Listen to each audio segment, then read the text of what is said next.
Hi guys what's up ఎలా ఉన్నారు కైసా I think you're all doing great. So ఈరోజు వచ్చేసి డే 3 ఇన్ కాశీ. నిన్న మొత్తం ఫుల్ కాశీ అంతా తిరిగాము, ఉన్న టెంపుల్స్ అన్నీ తిరిగాము. ఈవినింగ్ వచ్చే వరకు 5 అయింది. ఇంకా 5 o'clockకి లంచ్ చేయలేదు. 5 o'clockకి ఇంకా లంచ్ చేసి రూమ్కి వచ్చి పడుకున్నాము. ఇప్పుడు లేసాము. ఇప్పుడు వచ్చేసి 5:30 అవుతుంది మార్నింగ్, థర్డ్ డే మార్నింగ్, అంటే 28th of March. నిన్న ఏమేమి చూసామంటే నిన్న ఎక్స్ప్లెయిన్ చేద్దాం అనుకున్నా, కానీ నిన్న రూమ్కి వచ్చే వరకు అసలు అయిపోయింది. ఇంకా నా పని అసలు ఓపిక లేకుండే బాగా పడుకున్నాక నిన్న నేను ట్రిప్ డీటెయిల్స్ చెప్తాను. ఎక్కడెక్కడ మామూలుగా చెప్పాను, ఎక్కడికి నేను బ్లాక్ చేశాను, కానీ ఒక్కసారి మళ్ళీ కంప్లీట్గా ఎక్స్ప్లెయిన్ చేస్తాను అనమాట. నిన్న వచ్చేసి మేము రూమ్ నుంచి స్టార్ట్ అయ్యేసి దశమేధ ఘాట్ నుంచి కొంచెం ముందుకెళ్తే మన కాశీ విశ్వనాథ్ ద్వారం ఉంటుంది, అంటే ఎంట్రీ, కాశీ విశ్వనాథ్ టెంపుల్కి వెళ్ళే ఎంట్రీ అనమాట. సో అక్కడ నుంచి కొంచెం అలా ముందుకు నడిచాక ఒక చౌరస్తా వస్తుందన్నమాట. అక్కడ నుంచి మేము ఒక ప్రైవేట్ ఆటో మాట్లాడుకున్నాం, ఛార్జింగ్ ఆటో. సో దాన్ని బ్యాటరీ ఆటో 1500కి మాట్లాడాము. సో అక్కడ నుంచి మేము ఇస్కాన్ టెంపుల్, శ్రీమణి మందిర్, దాని తర్వాత తులసి మానస్ మందిర్, త్రిదేవి, దుర్గామాత టెంపుల్, దాని తర్వాత సంకట్ విమోచన్ హనుమాన్ టెంపుల్. సో ఇవన్నీ కొంచెం వాకబుల్ డిస్టెన్స్లోనే ఉంటాయన్నమాట. సో అవన్నీ చేసుకున్న తర్వాత మేము వెళ్ళింది డైరెక్ట్ అక్కడ నుంచి నమోఘాట్కి వెళ్ళాము. నమోఘాట్ నుంచి మళ్ళీ మనము అక్కడ నుంచి మనము వాట్ తాయ్ సర్నాథ్ టెంపుల్కి వెళ్ళాము, అంటే అది ఒక బుద్ధుడి టెంపుల్ అనమాట. సో నిన్న మేము విజిట్ చేసిన టెంపుల్స్ ఇవి. వచ్చేటప్పుడు 2 hours మళ్ళీ మనము రూమ్కి వచ్చే రోడ్లో కాలభైరవ టెంపుల్ వస్తుందన్నమాట. సో అలా అన్నీ తిరుక్కుంటూ లాస్ట్కి మేము కాలభైరవ దర్శనం చేసుకున్నాము. కాలభైరవ టైమింగ్స్ వచ్చేసి ఎర్లీ మార్నింగే ఓపెన్ ఉంటుంది, కానీ క్లోజింగ్ టైమింగ్ వచ్చేసి మధ్యాహ్నం 1 o'clock క్లోజ్ చేస్తారు, మళ్ళీ 3 o'clock ఓపెన్ చేస్తారు. కాలభైరవ టెంపుల్ టైమింగ్స్ వచ్చేసి అవి. సో ఇవన్నీ మేము కంప్లీట్ చేసుకునేసరికి 4:30 అయింది. 4:30కి ఇంకా మేము లంచ్ ఏం చేయలేదు మధ్యాహ్నం. సో 4:30కి లంచ్ తినేసేసి రూమ్కి వచ్చేసి పడుకున్నాం. చాలా అలసిపోయాము. అలసిపోయాక ఇప్పుడే లేసాము, అలా పడుకున్నాము. ఇంకా మళ్ళీ నైట్ డిన్నర్ కూడా చేయలేదు, పడుకొని ఇప్పుడే లేసాము. సో ఇప్పుడు వచ్చేసి డే 3లో మనము మణికర్ణిక ఘాట్ అండ్ అస్సీ ఘాట్ ఇవి కవర్ చేయాలనుకుంటున్నాను. చూస్తాను లేదంటే అస్సీ ఘాట్ బోటింగ్ చేద్దాం అనుకుంటున్నాం. నిన్న బోటింగ్ చేయలేదు, సో ఈరోజు వచ్చేసి బోటింగ్ చేద్దాం అనుకుంటున్నాం. సో దశమేధ ఘాట్ దగ్గరికి వెళ్ళేసేసి మా నాన్నగారికి కొంచెం పిండ ప్రదానాలు ఉంటాయి కదా, అవి చేసేసి అక్కడ నుంచే బోటింగ్ చేద్దాం అనుకుంటున్నాం. దాని తర్వాత మణికర్ణిక ఘాట్ దగ్గరికి బోట్ త్రూ వెళ్ళొచ్చు, కానీ మళ్ళీ పర్సనల్గా ఘాట్ దగ్గరికి వెళ్ళేసి చూపిద్దాం అనుకుంటున్నాను. సో డే 3 స్టార్ట్ చేద్దామా? Let's go guys. నిన్నట్లాగానే మేము దశమేధ ఘాట్కే వచ్చాము. ఇక్కడే నాన్నగారికి పిండ ప్రదానం చేసేసాము. సో అస్సీ ఘాట్ అండ్ కేదార్ ఘాట్కి వెళ్దాం కానీ అనుకున్నాము. అది బోటింగ్లో వెళ్దాం అనుకుంటున్నాం ఇంకా, ఎందుకంటే చాలా 2 kilometers ఉంది అస్సీ ఘాట్ అండ్ కేదార్ ఘాట్ దశమేధ ఘాట్ నుంచి. ఇప్పుడు అక్కడ నో ఎంట్రీ అంటున్నారు, రిక్షా వాళ్ళు ఇష్టం వచ్చినట్టు అడుగుతున్నారు. సో అందుకని ఇక్కడే చేసేసి ఇక్కడ నుంచి మళ్ళీ ఇక్కడే అయిపోయింది నాన్నగారి పిండ ప్రదానం. సో ఇప్పుడు ఇక్కడ స్నానాలు చేస్తున్నాం. నిన్నటి ఎక్కడికి వచ్చామో దశమేధ ఘాట్ నుంచి, అక్కడ నుంచి ఘాట్ నుంచి ఇటు ఒడ్డుకి తీసుకొచ్చేసి 50 rupees ఛార్జ్ చేస్తారనమాట బోట్ వాళ్ళు. అక్కడ నుంచి మళ్ళీ టిఫిన్ ఏదైనా చేసి హోటల్కి వెళ్ళేసి ఈ లగేజ్ అంతా పెట్టేసి ఇచ్చిన బట్టలు అవన్నీ అక్కడ పెట్టేసి మణికర్ణిక ఘాట్కి వెళ్దాం అనుకుంటున్నాం. సో అక్కడికి వెళ్ళేసి ఆ ఘాట్ ఒకటి ఎక్స్ప్లోర్ చేస్తాను. తర్వాత ఈవినింగ్ బోటింగ్ చేద్దాం అనుకుంటున్నాం. ఈవినింగ్ టైంలో అరౌండ్ 4 o'clock 4:30 అలా. ఇప్పుడు మనమైతే మణికర్ణిక ఘాట్ దగ్గరికి వెళ్తున్నాము. సో ఇలా మనం ఘాట్స్ నుంచి అలా నడుచుకుంటూ వెళ్ళచ్చు. మొత్తం ఘాట్స్ అంతా కవర్ చేయొచ్చు. కాకపోతే మొత్తం ఒక 9 kilometers ఉందని తెలిసిన వాళ్ళు చెప్పారు. మొత్తం అరౌండ్ ఘాట్స్ అన్నీ తిరగడానికి 9 kilometers ఉంటుందంట.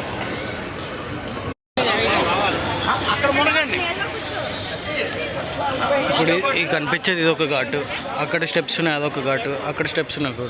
మొత్తం 84 ఘాట్స్ ఉంటాయి ఇక్కడ కాశీలో. ఇది వచ్చేసి వారాహి ఘాట్.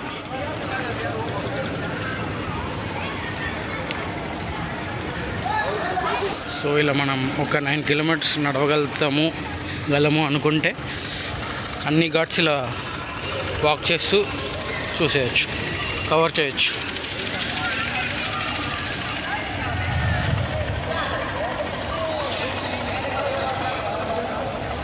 త్రిపుర భైరవి ఘాట్ ఇది త్రిపుర భైరవి ఘాట్. అంటే ప్రతి ఒక్క 200 మీటర్స్కి ఒక్కొక్క ఘాట్ టచ్ అవుతుంది. మనకు ఘాట్ ఎంట్రీ స్టెప్స్ ఇలా ఉంటాయి అన్నమాట.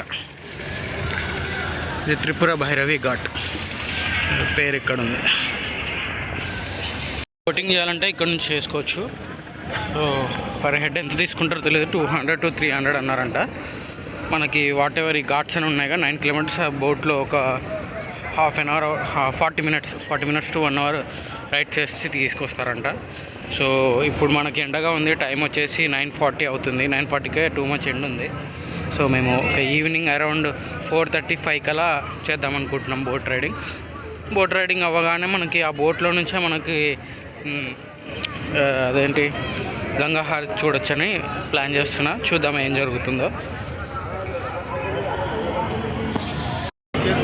అగోర ఒక అతను ఉన్నాడు ఇక్కడ, మళ్ళీ బొక్కలు గిక్కలు అన్నీ వేసుకున్నాడు.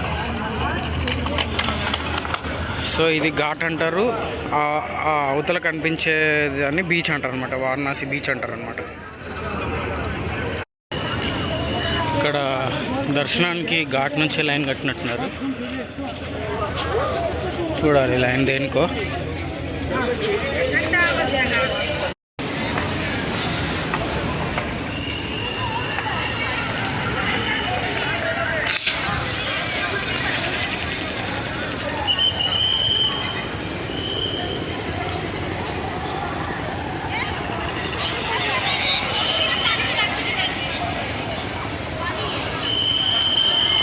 మీకు కనిపిస్తుందా అక్కడ మంటలు గిట, అదే మణికర్ణిక ఘాట్. ఇక్కడ బ్లూ కలర్ రేకుల షెడ్ లాగా ఉంది కదా, దాని దగ్గర మంట కనిపిస్తుంది కదా, అదే మణికర్ణిక ఘాట్. సో అక్కడికి వెళ్దాం. ఇది కొత్తగా కట్టిన ఘాట్ అంట. దీని పేరు ఏదో ఉంది, దీని పేరు. సో మనం దర్శనం చేసుకొని బయటికి ఇలా వస్తాము. సో ఇది ఇంకొక ఇక్కడ ఎలా ఉందంటే దర్శనానికి క్యూ వచ్చేసి ఒక 4-5 క్యూలు ఉన్నాయి. అది ఎటు నుంచి స్టార్ట్ అవుతుందో తెలియదు కానీ 4-5 క్యూలు వెళ్తున్నాయి. ఇప్పుడు ఈరోజైతే నేను ఈ ఘాట్ నుంచి లైన్ చూస్తున్నాను. మొన్ననేమో మేము అన్ని మార్కెట్ గల్లీలో నుంచి లైన్. కొంచెం అదొకటి చూసుకొని మీరు వెళ్ళాలి. వెనక కనిపించే పొగలు వస్తున్నాయన్నీ మణికర్ణిక ఘాట్ అనమాట. అక్కడే మనకి శవాలు కాలుతూనే ఉంటాయి.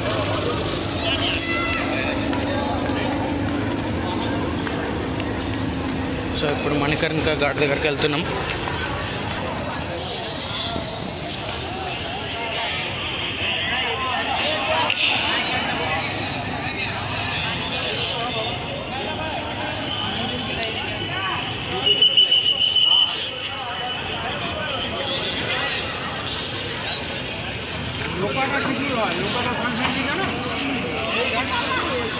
ఇదే మణికర్ణిక ఘాట్ చెప్పాను కదా, మణికర్ణిక ఘాట్.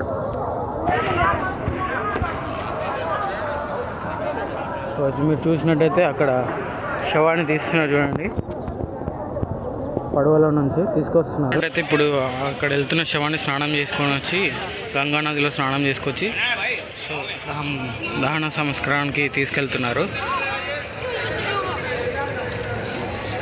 సో అలా చూస్తావా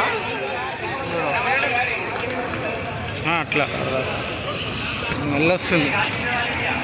సో ఇక్కడ అంతా శవాలు కాలుతూనే ఉంటాయి. అక్కడ పైన కూడా మీరు అక్కడ పైన ఒక అఘోర ఎలా చూడండి, ఎలా కూర్చున్నాడు అక్కడ.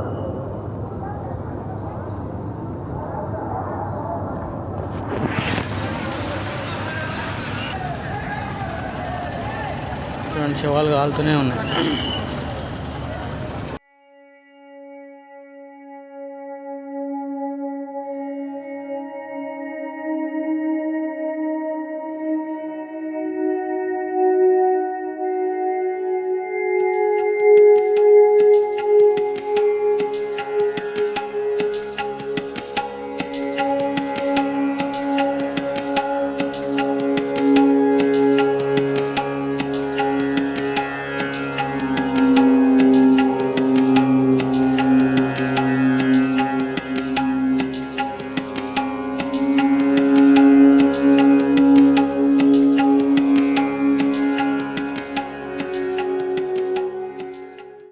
మేము దర్శనం అయిపోయి ఈ ప్లేస్కి వచ్చాము. ఇది ఎగ్జిట్ అనమాట.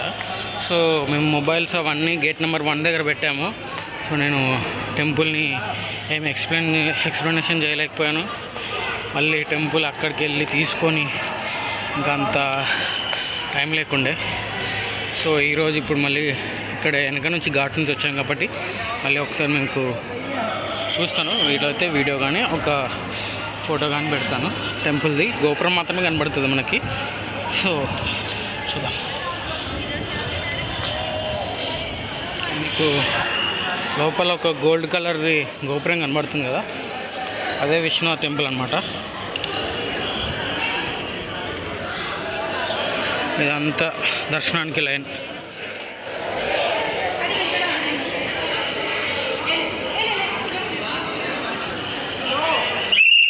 గేట్ 1 ఎంట్రన్స్ అనమాట. సో మీకు అక్కడ గోల్డ్ కలర్ కనబడుతుంది కదా, అదే గోపురం అన్నమాట. సో అదే విశ్వనాథ్ టెంపుల్ అన్నమాట. ఐ థింక్ ఆదిశంకరాచార్యులు అనుకుంటా. మేము క్యూలో మేము దర్శనానికి ఈ క్యూలోనే వెళ్ళాము. ఇలా వెళ్ళాము మేము గేట్ నెంబర్ 2 నుంచి.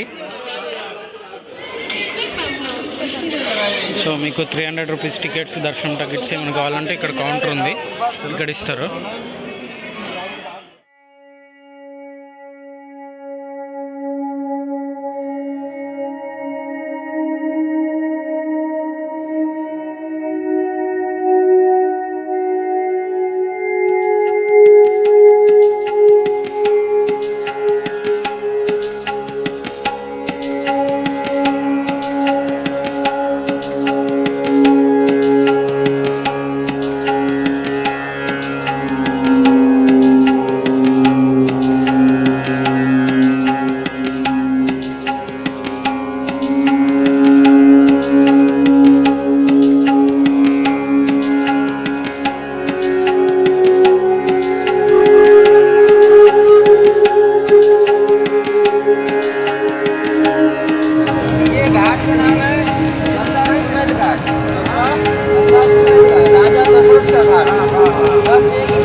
घाट पे 1.5 गाड़ी चलता है भैया।